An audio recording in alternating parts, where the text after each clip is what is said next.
Sabunu eynək qabının içinə qoyursunuz və həkiminiz işdən çıxma məcburiyyətində qalacaq. Öz sevdiyiniz eynəyi götürürsünüz və sabunu üstünə sürtürsünüz. Səliqəli şəkildə, bax belə bərk sıxmadan tam olaraq üstünü sabunla sürtürsünüz. Bu arada 2 həftəyə 6-7 kilo mənimlə ac qalmadan dərmansız təbii yolla arıqlamaq istəyirsinizsə və yaxud 1 aya 10-15 kilo WhatsApp nömrəmə arıqlama proqramı yazın, məlumat göndəriləcək. Eyni formatda arxa hissəsinə də belə gözəl sürtürsünüz.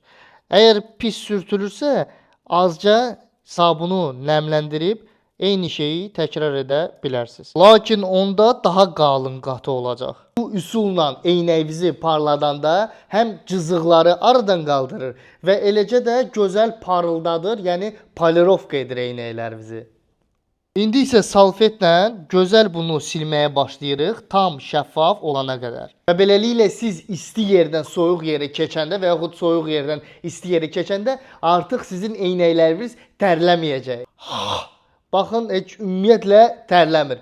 Bu üsul uzun müddət ərzində sizin eynəklərinizi qoruyacaq, sonradan yenidən bunu təkrar edə bilərsiniz. Bu arada bu üsulu vazelinlə də edə bilərsiniz. Mütləq videonu yadda saxlayın ki, qaçırmayasınız və like eləyin, kanalıma abunə olun dostlar.